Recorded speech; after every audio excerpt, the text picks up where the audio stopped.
Hey everyone, welcome to another episode of the Inspired Fire podcast. My name is Chris and I'm your host. Today we have Lucinda Cross from Activate Your Vision joining the show. She's here to discuss her inspirational story. Her story is one of triumph and overcoming odds. From her mistake as a teen, which led to her spending time in prison, to now using her message to inspire thousands. We go over what she's doing today to empower women, youth, and people of color. She also shares the power of her vision board and tips for entrepreneurship. I think this episode is very important, and Lucinda is the perfect guest to have this discussion with. She has seen issues like the lack of financial literacy in lower income communities or the lack of resources for less privileged groups of people. This makes the idea of financial independence seem unachievable, or at the very least, a very hard uphill climb. And although I don't pretend this episode will solve these issues, I do think it's a step in the right direction to discuss them and hopefully inspire people to take action for themselves and for their community. So I hope you enjoy this discussion with Lucinda and it inspires you to be the change you want to see in the world. Here's the episode. Hey, Lucinda, welcome to the show. Thank you so much for joining us today. Listen, I'm excited to be here. Thank you for having me. Yeah, I think you have so much to offer my community, my audience, and a lot of people in the world. You're doing some amazing things, and I wanted to try to touch on a few things, just your background, basically, to give us an idea of how you got here, what shaped your values, and what basically influenced you from your past that is now shaping your values and your mission today. Well, one is, I was, brought up around some very strong and positive women that have an amazing stepfather who also raised me. He's my dad. I don't even like to call him step, but just around being around such strong women, there was a path that they set for all of the children in the family, especially the women. Go to school, get a great education, do your best. um, don't get pregnant. Go to college, get a husband and retire, right? And so that's Hmm. kind of the course that they wanted to chart. And me being, I would say, the black sheep of the family and the one saying, this is not what I want to do because none of you look happy. I took a different route. And I took a different route because one, my mother, I watched how she struggled to maintain the family. Although it was a two-parent household, it operated like a one-parent household, especially financially. And my mother's uh, view around money was, no need to save it because you can't take it when you die. And Hmm. uh, I wanted to see life beyond the struggle, and I wanted to enjoy um, just life beyond what I seen within my own family. But I did take a different route and made some mistakes that helped to create the woman that you see today, but it landed me in some unfortunate places. So that's just a little bit of me opening up. But you tell me, Chris, where you want us to go with this. Um, Yeah, no. You mentioned some things that affected you, maybe some mistakes that you made. If you're open to that, I think that's the best way to learn is to just see what we did wrong in the past, and including anybody. So if you're willing to share, as much as you are, I'd be okay to hearing that. Hopefully, it can make an impact on somebody who's listening. Absolutely. So, I did follow the course, go to college, don't get pregnant, and try to make a lifestyle out of it. But for me, I'm the oldest of four, the only girl. I was frustrated with watching my mother struggle, frustrated with my father trying to find a solid job, and just frustrated with having to ask for every little thing. And so, working part time, trying to make ends meet for college and feeling kind of displaced because the college that I went to, there weren't people who looked like me. It wasn't too many melanated people there, not too many brown faces there. And so I felt out of place, one, because of that, but two, the financial bracket was an extreme stretch. So here I am coming from New York City public housing, AKA the projects, and these girls are driving to school. They have daddy's credit card. They are buying their books. I'm photocopying pages in the library of my books because I wasn't in a position to pay $300, $400, $500 for a math book or a psychology book. So I'm photocopying pages, and so I just felt kind of out of place, and this is not for me, even though it was a shift mentally and a new atmosphere for growth,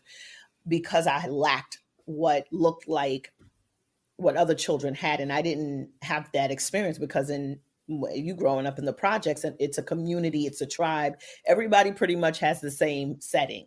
And so being exposed to more, I said, listen, I need to, get some money. And in that, I said yes to an opportunity to take, a quick trip to, get some money, not realizing that that would be my last year in college, because I was going to spend the next 4.5 years in federal prison um, for that. Yeah, I mean that's the difference. I saw just a side bit, but I did see a documentary on HBO about this, where in the projects in Manhattan, I believe there's a school called Journeys. Issues that we're seeing is that the cards are stacked against a lot of people, and Hmm. even when they're given the opportunity, it's not really the same opportunity, because there's a Hmm. lot in the environment that Hmm. affects the way we grow up, or the way that we decide on. Like, for example, when your mom said she'd rather spend it than take it to the grave. Hmm. That's a mentality a lot of people have, if they don't necessarily understand that, hey, you can kind of do a balance of both. But when you're living in a certain environment, maybe Hmm. it's a private school where it's very expensive. I would say $50,000 a year, maybe 45. But right across the street, there's housing projects, and this disparity Hmm. is just shocking. So I think that you touch on a good point, which is tomorrow isn't promised Yeah. as much as others. So Yeah. you would say, hey, let me just spend this now. I don't know if I'm going to be around in a year, 5 years, or 10 years, etc. Hmm. And the other thing is that it's so, even within the education system, because I fell under a financial bracket that I guess the school had to fill, right? That's also another topic for another day, I guess. But Mm-hmm. they said yes so that they can, I guess, fill the quota of low income students who were accepted to the college. But we weren't, I wasn't, and I spoke to other students who were there, provided with the resources to excel. So yeah, I'm coming from low income. Do I have a computer? Did they know that I didn't have a typewriter at that time, or access to, resources? No. Did they help with school books that I would need, whether it was used or some that set aside for economically disadvantaged children? No. Was there any talks about transportation, meals, just to have the full college experience for those students? So they said yes to me and several other students, but providing us the resources to succeed. And that's no excuse, right? I'm not making an excuse for the decision that I made, but just thinking back at it, um, how certain, like bringing up Journey, that the school that's right across the street from the projects, how you are set up for success, but to a certain level, so yes, you can get in, but can you afford to continue education here is another thing. And so I left there. I would say I attended, 1, 2 semesters with, and now had over $30,000 worth of debt. So I just want to get back to real quick. You said you spent the next 4 years Mhm. in prison. So what changed? How did you come out? What was your mentality after you did that time, or even while you were in there? So while I was in there, I started to, and my mother was a double psychology major, and a sidebar, working at a job that she really hated and didn't even actually utilize her psychology degree, but it took an advantage for me and my brothers, because we were able to use some of that mindset work at a young age. But I started using those things, creative visualization, which is known as vision boards now, planning, centering energy. What does the future look like? Who are you going to become? And so I did a lot of self work inside. And one of my main goals was to go back to school, because I realized that education was a key to help me remove the number from my name and really embrace Lucinda Cross. And who is she? I wanted her to be a college graduate. I wanted her to be someone who was successful in corporate America. I wanted her to be someone who raised an amazing family, who went against the odds and believed in investing instead of consuming, which I was raised up in a consuming mindset. And so I set I started doing the self work inside, carried it outside, and was kind of on a track to prove to myself and society that I belong here because, upon being home and transitioning back into what we called the free world at that time. Mind you, I was 18, 19 at the time. I'm in my mid 40s now. So, um, coming out, it was okay.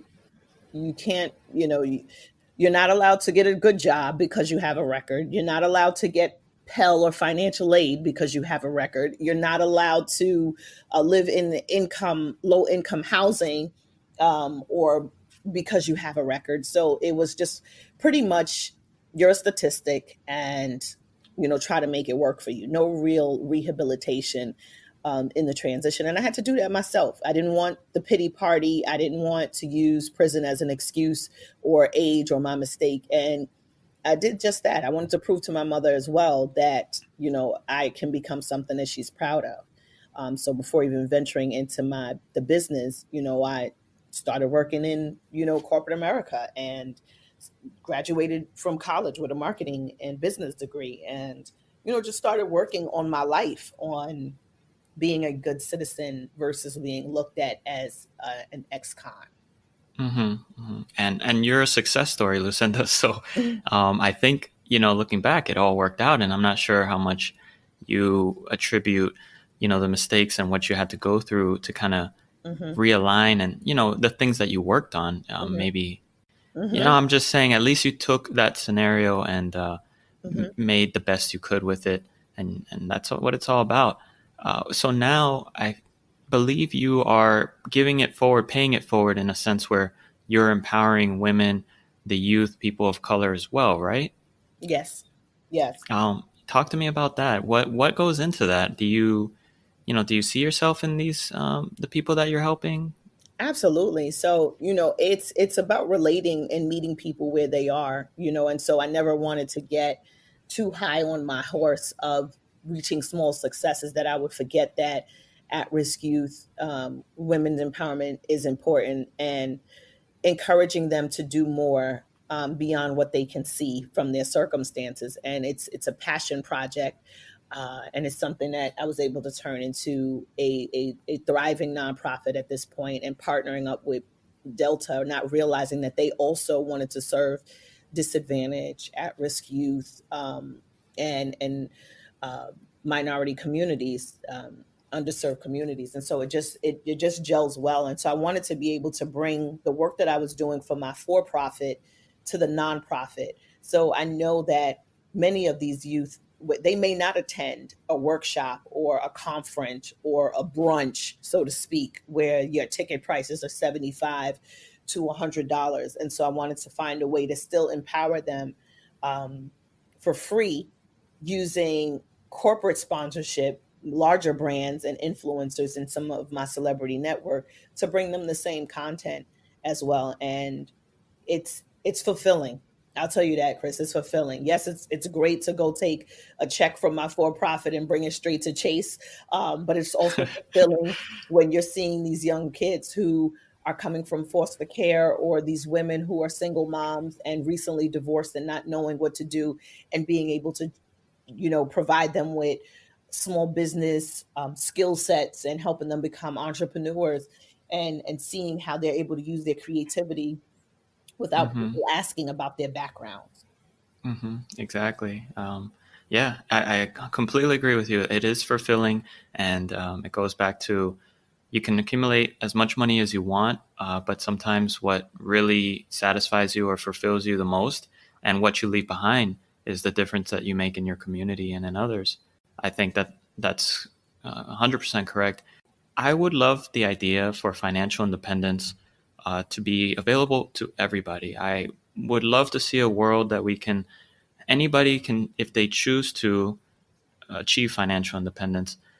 What do you think we can do, maybe on an individual level Mhm. or a larger level, to make that a reality? Or do you think that is already a reality? What do you think? You know, unfortunately, I don't think it's something that is provided now, and I do think it's something that we have to create. And it's going to take a lot of work.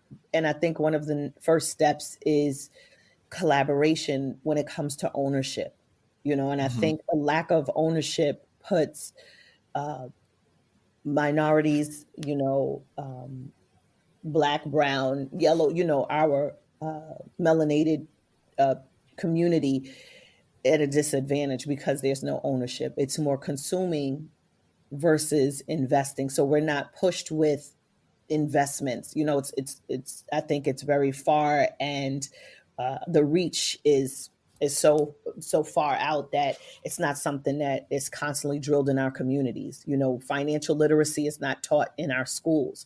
um, Financial literacy is not something that's even brought to the tables at times. And so I think learning about balancing, checking, saving, ownership, real estate, investments is more important than algebra or trig, or, some kids don't even realize the value of the money that they have, the clothes that they wear. And so when you have one part of America throwing buy in your face, and then you have the other side who is learning invest so that they can buy, I think it's kind of set up in a way that what is being projected and served to our communities need to change. And it starts with us, educating each other, educating our communities, but getting more into ownership. The more we're able to own, the more we're able to dominate and even control the finances within our community. Without that ownership, we'll constantly be, I feel, on the other end, um, unaware, ignorant to some of the opportunities that are available, and not privy to some of the access and the conversations that are being had when it comes to what our communities need. Hmm. Hmm. Some of the liquor stores, right, from the community, that's just not something that is just I don't think that just is just happenstance. Remove some of where I live, they're called package stores, and you find them, they're pretty far and out. It's not like one here, liquor store church. And so they're controlling liquor store church food, clothing and fast food versus the healthy things all across the board. So removing that comes again with ownership, removing some of the things that don't serve our communities and what they're exposed to, and adding more more resources that we need access to. I'm trying to Yeah. be gentle with this conversation because it's so it's deep and it's Hmm. disheartening at the same time, and we need to see immediate change. That's what's scary.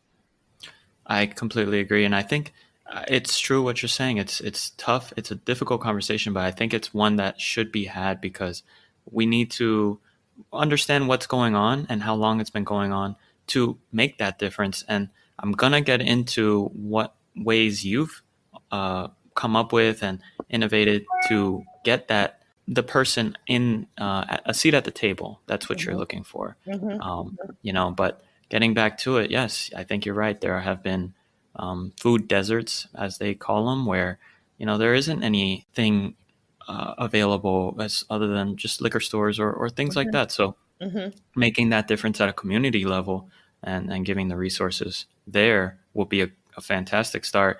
That comes with just representation, right? People Yes. in higher positions making decisions that can affect larger, Yes. consequences. Yes. That's exactly it right there. Because Hmm. representation. Yep. So I want to get into that because that's a perfect transition into entrepreneurship. That's what you went ahead and did, right? Hmm. And that led to where you are today. So what limitations do you maybe see that people are setting for themselves? Or how do you think that somebody can really say, hey, I can do this. I can be an entrepreneur?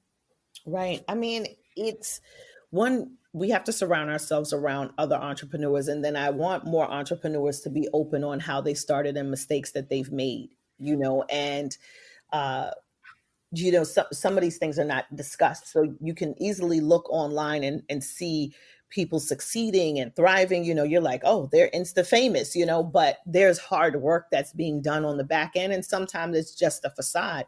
But anyone can become an entrepreneur when you look at something that you're passionate about, that you love to do, from the smallest thing. I think a lot of people count themselves out when it comes to entrepreneurship, ownership, small business, turning their ideas into income, because they feel like, oh, this is already out, someone is already doing this. And that shouldn't stop you. If anything, that should motivate you to add your secret sauce, your secret spice to it and do it. How many times during the holidays do you go inside of the supermarket and you see different sweet potato pies, right? And there's a different name brand. I mean, ShopRite has a sweet potato pie, and Auntie Annie's has a sweet potato, so it doesn't stop anybody. But when we think about the value that we bring to the table as human beings, knowing that each of us has a small portion of the world to change, whether it's your skill set is communication, there's a business made out of that.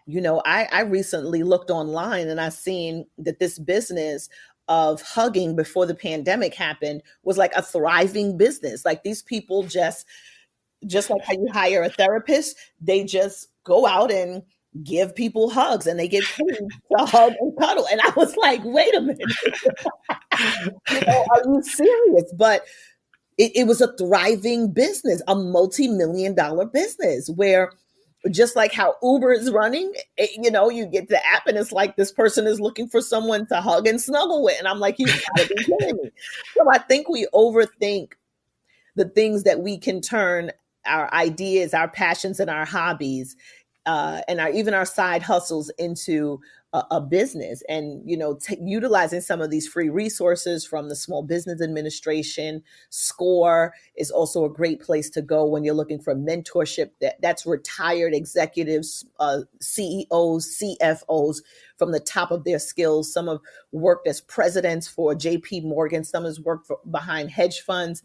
And so SCORE is a great nonprofit resource to get mentorship on how to get started. SBA will help you with figuring out, how to get registered in your state, in your city, in your county. And just believe it or not, taking the smallest idea can become something major when you're providing a need. And I think many of us just count ourselves out, from the process. But the things that you think about that are making millions and millions of dollars and changing lives and generations are the simplest things ever. Mm-hmm. So is millions of candles, everyone, Bath and Body Works, Bed Bath and Beyond, everybody. So it's a good thing to know that there's some sameness within your concept.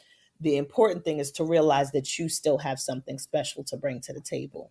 That's, yeah, perfect. And I'm going to put that link in the show notes. The SCORE, you said score.org? Yes, score.org. Okay, I think that's a great place. And finding a mentor, like you said, that's powerful.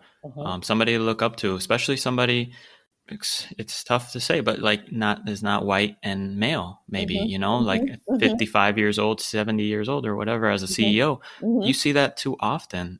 You want to see different faces, varieties. Getting back to the tools that you've created, you've come up with an idea. It's the vision board. Yes. Explain a little bit about that and what you've seen. What benefits do you see from a vision board for people? Absolutely. So it started out as creative visualization, I would say around 8 years old, with my mother in psychology. She's about 8, 9 years old. She had us working on these creative visualization boards. Who do you want to be when you grow up? What do you want to do? What does that look like? And so as the years went on, and even in my time in prison, I realized that, now it's under the secret and it's called the vision board. And I'm like, oh, I've been doing this since I was a kid, but I wanted to, people wanted access. I was actually doing vision board parties when I got home, and I was doing them even inside of prison, And when I came home, I was doing vision board parties with a small group of people. And, they were like, wow, this is cool, but there was a certain way that I did it according to how my mother taught me from psychology. And so uh, people just wanted to know, like, well, I wish I could take this home. And I said, well, let me create a kit so that you can actually take the vision board process, the templates, what we go through, the questions, all of the things you need in order to put it together. And, enough people were asking for a way to bring this home to their kids, to their families, to their spouses, to their jobs. They wanted to do it with their sales teams. And so I said, let me create something that they can purchase and do this. And believe it or not, I went out, connected with some wholesalers and reached out and created my templates and kind of branded everything up, and was a part of this show. One of my media friends was like, Lucinda, I think you should pitch your vision board kits on this BET show called Queen Boss. And I'm like, no, I'm behind the scenes. I'm doing small business coaching, helping with marketing plans. The vision board thing is just something I do on the side with my clients. She's like, no, I really think you should pitch it. I said, scissors, glue, glitter, like really a couple of templates? And she's like, yeah. And so when I went on the show, we did great. I won the first couple of episodes, but the greatest thing out of Queen Boss, which was on BET and taped in New York, is that I was able to get a deal with Walmart. And that deal with Walmart expanded my reach. So here I went from having $7 vision board workshops behind the scenes to now being called upon for 4,000, 5,000, 6,000, 7,000, to come to colleges, to come to companies, to come to retreats, to do the workshop and bring the vision board kits with me so people can have them. And so the exposure on that network opened up Walmart, which opened up, me saying, hey, well, let me also sell these things on Amazon so I can get some money, and then let me sell them on Shopify. So I just started expanding the financial streams, right? And it just kind of took a life of its own. And before I knew it, I get a call from Nike, and they're like, listen, we were looking for someone who was doing vision boards. And when we Googled, we found something that said the vision board queen, and you were featured on TV. And do you think you can come out to Compton to talk to some inner city youth and minorities? We have we're reaching out to minority communities and networks, disadvantaged network communities. And we would love for you to come in and do some empowerment and the vision board workshops. And I'm like, okay, sure. Who's calling? Well, this is the marketing director at Nike. I said, what? Oh, God. So I said, okay, hold on one second. I put the phone on mute. I was screaming, running. Got back on the phone. I was like, sure, not a problem. And really, I was just so excited. I would have done it for free. So I said, hey, and she said, well, we have a budget as well. And I was like, okay, listen, I would have took $100. But when she started rolling off the zeros, not to be so, I was like, what? She was like, yeah, we have, please let me know if we don't mean to be offensive, if this particular budget. And I was like, wait, did she just, and I'm looking at my fingers and I'm like, did she just give me like a 4 or 5 figure? I'm counting, I'm scratching my head. I'm like, wow. And so, so the vision board process, which isn't anything new, but I added my secret sauce to it and called it the Activate Your Vision Board kit. And then I created a little book called How to Take Your Vision off the board and into your life, because people were saying, hey, I did vision boards before. They're just like collages in my house. And I said, well, maybe you need like a 90-day process, and let me show you how to do it. And I put it in a book. And, here we are. It was an amazing journey. And so my vision, literally took a turn on its own. Yeah. I mean, was that Nike call on your vision board? Nike wasn't on the vision board, but media was, and Yes. other brands were. But I didn't even reach that far to even think that I wanted a partnership with a major company. And I did put that down, but I didn't realize that it would be Nike. That's crazy. And yeah, it just shows that, what you said, your idea and something that you were just listening to a friend. Is that correct? Saying, hey, this would be really great to have come, so I can bring that to the house so I can start using that. And you just took that and ran with it. Yep. I think that's powerful. What do you, if you don't mind, can we get into Activate, or is that something in the secret sauce? I don't want to give it No, no, away. no. We can definitely. So, Activate is the company. Activate Worldwide is the company. We created the Hmm. content behind it, but yeah. So what do you mean by activate your vision? How does somebody go about doing that? Would that be after you've completed your vision board? So, yeah, it's more about getting away from procrastination. Hmm. And the message and the people that we serve with Activate Worldwide are those that are the best kept secrets. They're amazing at what they do, and they don't exercise that awesomeness that they have. And so we want them to activate it by removing any fears, doubts, and uncertainties, and kind of just putting it out there, kind of just doing it ugly, getting away from perfectionism, getting away from procrastination, and just activating and seeing what happens and watching the magic unfold. And I think, and I know, based on my experience and observation with many of the clients that come to work with us, is that people want to do more with what they have, their skill sets, their abilities, their talents, and they want to see take their ideas to another level, another playing field, and they just need help with three things: credibility, visibility, and of course profits. And so the first thing for us is, all right, let's remove any of the fears and doubts and uncertainties that you have about your business, your brand, your ideas, your platform, who you are, and let's push how you're serving, which is even more important. And so it's really taken procrastinators to the point of no return. We like Hmm. really push them over the cliff and say it's time to fly. Mhm. That's awesome. That's perfect too, because that's the barrier, right? That we were talking about earlier. A lot of people will Mhm. say, "Well, I'll start it tomorrow," or eventually, one day, I think I can do this. Mhm. But you're just saying, "Hey, why are you waiting? Activate that right now. Mhm. Let's get started." Yeah, what are we waiting for? Everybody Hmm.